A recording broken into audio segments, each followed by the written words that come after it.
Hola, queridos amigos, bienvenidos a Píldoras de Libertad Política. Seguimos con este tercer vídeo explicando la existencia del hecho nacional de España y vamos a continuar con un pensamiento que plasmó don Antonio García Trevijano en su libro Hecho Nacional y Conciencia de España, el discurso de la República, hablando de los intelectuales de España a lo largo de la historia y sobre todo dejándonos claro lo equivocados que estaban los llamados intelectuales orgánicos.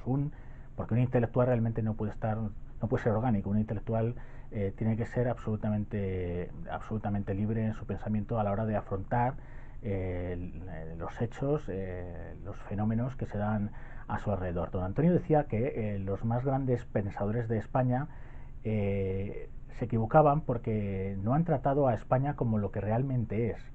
Recordad, don Antonio decía, y lo que estamos explicando en estos vídeos, que España es un puro hecho de existencia nacional, que ha venido dado a través de los siglos sin la participación de voluntades personales, de caprichos de reyes, millonarios, etcétera, etcétera, sino de los hechos, bien, de alguna manera particulares, pero sobre todo de los hechos colectivos que no estaban guiados ni predeterminados por nada, sino por el propio devenir de la historia que nos ha traído hasta este punto. Por tanto, como digo, España es un puro hecho, decía don Antonio, un puro hecho de existencia nacional, mientras que ellos, estos intelectuales que tan afamados, qué casualidad que en el actual estado de las cosas, los que tienen la fama, pues precisamente no son los mejores. Don Antonio fue excluido, fue condenado al ostracismo por por analizar las cosas precisamente como no lo hacían estos intelectuales orgánicos, estos intelectuales oficiales, porque ellos pensaban que no analizaban lo que España realmente es, lo que la historia nos ha hecho que seamos de alguna forma, sino lo que ellos querían que fuera, lo que para ellos debería ser España. Y aquí, evidentemente, la carga de la ideología, que en cuanto tal es falsa, no me cansaré de decir, el punto de vista, por ejemplo, de otros intelectuales hablando del alma nacional, incluso del concepto alemán de Volksgeist, el espíritu del pueblo, que viene desde el romanticismo y que tan nefasto se haría a la hora de conceptualizar la nación y al ser desarrollado e implementado, por ejemplo, en algunos de los movimientos totalitarios más criminales del siglo XX. Otra cosa que no define, perdón, a las naciones es la lengua. Una nación puede tener diferentes lenguas y sigue siendo una sola nación. Por ejemplo, España. España es plurilingüe. Un español puede expresar su ser en diferentes lenguas, lo cual es una absoluta riqueza y no es motivo para la disolución de la conciencia nacional, como sí están haciendo a través del Estado de las Autonomías, o para levantar barreras entre españoles. Insisto, está España, por ejemplo, Suiza. En Suiza se habla francés, italiano, alemán, pero si vas a un suizo y tú dile que no es suizo, a ver qué te contesta. Pues esto es igual. España es un hecho de existencia que se expresa a través de las personas, de los españoles, en diferentes lenguas. Se conceptualiza a través de diferentes lenguas. Al igual que una sola lengua no define a las naciones, no define a una sola nación, sino que una lengua puede dar, o sea, mejor dicho, varias naciones pueden tener una sola lengua, como es el caso de las 20 naciones hijas de España, de las naciones sobre todo lógicamente hispanoamericanas, por ejemplo también de Guinea, que es africana, pero estas naciones tienen una sola lengua, pero son naciones diferenciadas.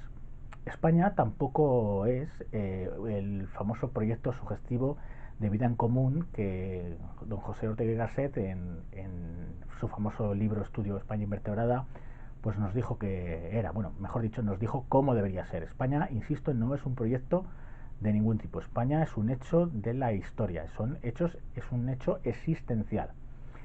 España, también otra forma positiva de definir a España es cuando España dejó de ser un lugar geográfico al otro lado de los Pirineos, evidentemente para los pueblos europeos más al norte, sobre todo los provenzales o también el llamado país de Oc, si recordáis por la famosa herejía albigense, en fin, aquellos es lo que se llama la alterdeterminación. Frente a la autodeterminación también existe, define al sujeto diferente la alterdeterminación, es decir, lo que otros de afuera piensan que somos los de más acá. Por tanto, como digo, cuando esos otros pueblos vecinos empezaron a dejar de expresar a España como lugar geográfico al otro lado de los Pirineos y comenzaron a identificarla con el Estado nacional, ojo, no Estado-nación, eso es posterior, el Estado nacional del descubrimiento y también de la expulsión de los judíos, es decir, a partir de la unificación de coronas de la corona de Castilla, de la corona de Aragón y el reino de Castilla. Ahí podemos situar el germen de una futura conciencia nacional y, por supuesto, de un futuro cuerpo político que configurará el Estado-Nación. Y fijaos estos dos hechos tan diferentes. Bueno, desde el punto de vista actual, recordad, yo como historiador siempre no me cansaré de decir que es un auténtico error juzgar el pasado, lo que hicieron nuestros antepasados con los valores actuales. De ahí que, por ejemplo, hoy en día el hecho del descubrimiento se tacha como genocidio, la expulsión de los judíos como algo verdaderamente aborrecible. Yo no entro ahí. Yo simplemente quiero apuntar que fueron hechos que ocurrieron y vamos a intentar explicarlos lo mejor posible. No voy a juzgar en ningún momento si aquello estuvo bien o mal hecho, porque es un auténtico error. Simplemente es cuestión de que los historiadores lo analicemos, lo mostremos y bueno, que luego cada uno piense lo que quiera acerca de este tipo de hechos y sobre todo que no se conviertan en ideologías estatales que luego nos sean impuestas desde arriba al pobre pueblo español que ni siquiera puede elegir a aquellos que en teoría tienen que ejercer los cargos y tienen que redactar, por ejemplo, o dar órdenes para que se redacten los libros de historia. En fin, es algo triste. Como digo, estos dos hechos adelantan ya una primigenia conciencia nacional y fijaos claro, desde el punto de vista actual es un poco un contrasentido. Por una parte, mediante la integración, es decir, lo que Gustavo Bueno llamaba el imperio generador, bueno, Gustavo Bueno también peca de ideólogo en cierta manera, que me perdonen los llamados buenistas, pero bueno, es así. Bueno, el tema de la conquista de América, donde al fin y al cabo pues se van integrando aquellos pueblos que iban siendo descubiertos, se va integrando sobre todo mediante la religión católica. Y ahí vemos un esfuerzo comunitario de las sociedades peninsulares para ir levantando este imperio, capitaneados, es cierto, por Castilla, pero donde todos los pueblos, los distintos pueblos que formarán España, pues se ven proyectados, ¿verdad?, al otro lado del Atlántico y empiezan a ver aquellos territorios que están siendo descubiertos y sobre todo evangelizados como parte de sí mismo. Y luego también el otro hecho, que es la expulsión de los judíos. En este caso, intentar forjar una unidad civilizatoria en base a la religión católica, en este caso con la expulsión de los judíos en 1492 y la posterior expulsión de los moriscos ya con Felipe III en 1609. Insisto, no tenemos que juzgar con los valores actuales, con la moralina actual, estos hechos, sino simplemente describirlos y que luego cada persona piense por sí misma.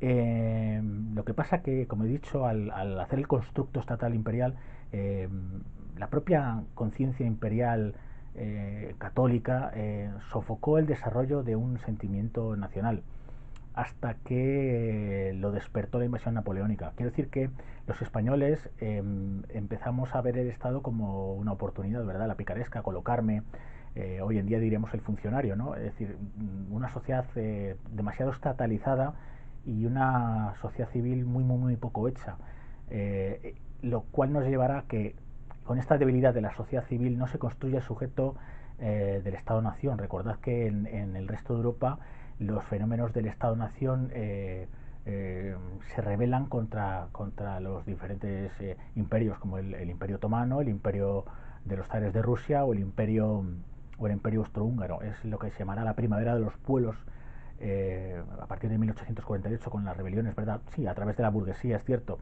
pero que van a consolidar la nueva idea y el nuevo constructo del Estado-Nación. Pues bien, eso en España debido al arrastre de la conciencia estatalista, católica, imperialista, no permitió que este sentimiento se desarrollara, y de ahí nuestra débil concepción, débil construcción del Estado, del llamado también Estado liberal, que nos va a llevar a arrastrar una serie de problemas a lo largo del XIX, con 3 auténticas guerras civiles, las guerras carlistas, y luego que tendrá su último acto violento, el estallido de la guerra civil ya de 1936. El caso es que la estadolatría heredada, como he dicho, de los siglos imperiales impidió que en España, insisto, se consolidara una conciencia nacional en la sociedad civil, lo dicho anteriormente. Antes de que, y lo peor de todo es que antes de que esta sociedad civil tuviera poso, se consolidara en cuerpo político, en sujeto político, pues apareció, se dividió en la conciencia de clases, que nos llevaría, a lo dicho, al desafortunado, al terrible, a lo trágico, a la matanza, a la guerra civil española. Queridos amigos, doy por terminado este tercer vídeo y acabaremos la cuestión sobre qué es España. Ojo, siempre desde el análisis de los hechos, del análisis de la historia, del hecho existencial, de la realidad existencial de la nación española. Así que recordad, libertad constituyente ya.